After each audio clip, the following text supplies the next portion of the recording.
Duxbury is filled with history dating back to the time of the Pilgrims. Recently, the Duxbury Rural and Historical Society hosted a twilight tour of the town's Mayflower Cemetery, introducing some of Duxbury's most colorful 19th century residents. Tonight, PACTV Community News takes you along. What we're going to be doing today is we are going to be meeting some of my favorite dead people, as I like to call them. This is not a ghosty or spooky store. There's not a lot of folklore. What I've done is taken the letters and diaries that we have at the archives and picked out some really good stories.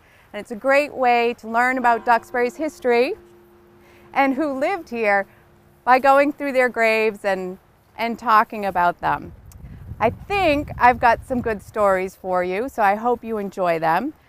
I've taken 10 people to talk about, but time permitting, I don't want to keep you out in the cold too long, so we'll see how we make along with that.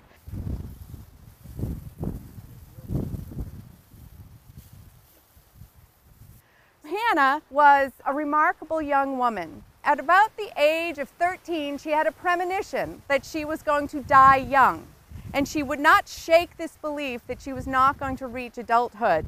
And I'm sure her mother poo-pooed it, like, Hannah, stop talking about death all the time. But Hannah persisted in this belief. She was incredibly smart and gifted and loved to write. She could speak Spanish, French, and knew Latin. She was teaching herself Italian. As a much younger girl, her own daughters would write, her own dolls would write letters to her sister's dolls. So she was always practicing writing. When she was just 16 years old, one of her best friends passed away. And on that day, she told her own sister, "My own time has come." And again, I'm sure everybody in her family went, "Oh, Hannah, this is not about you. Your friend just died." But she would not shake this belief. And sure enough, right after the funeral, she developed a fever. And it persisted, and no matter how many times doctors would see her, she continued to fail until she finally was bedridden with a tremendous fever, probably typhus, and she died within 9 days of that. But here is Hannah Packard's, one of her poems from her book.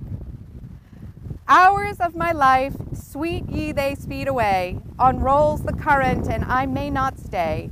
Unrolls the current, but soon it will flow, as speedily onwards, while I may not go. Dreams of my childhood, ye too have fled. Soon shall I follow and rank with the dead. So shall I follow, then better to be.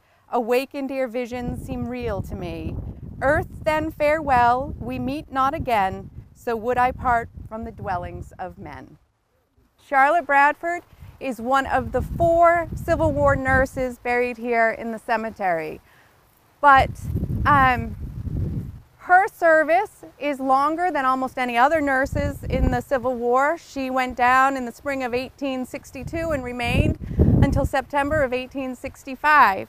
And during that period, she worked on the hospital transport ships, which meant she took the wounded off the peninsula in Virginia and brought them up north to hospitals in Washington, Baltimore, and even as far as New York City.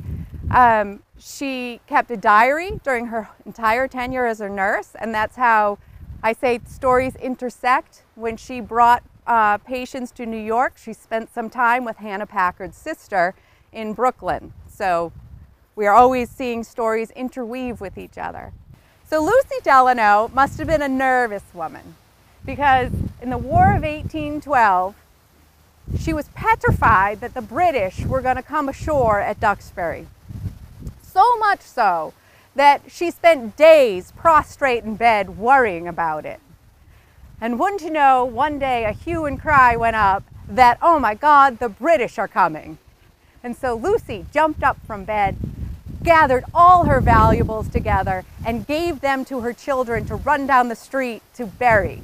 Down the street meant to Harrison Ave, where her father-in-law, Samuel Delano Sr., had a property. It's on the north side of Harrison Street, where the part of the golf course is today. So the children did her bidding and buried all her silver. Well, the British never arrived. She said, "Kids, go gather up the silver." And they went, "I don't remember where it is." And they searched and searched, but the silver was never discovered. So I guess that means while you're playing golf someday, feel free, I give you permission to dig around where this Delano house was and see if you can find anything.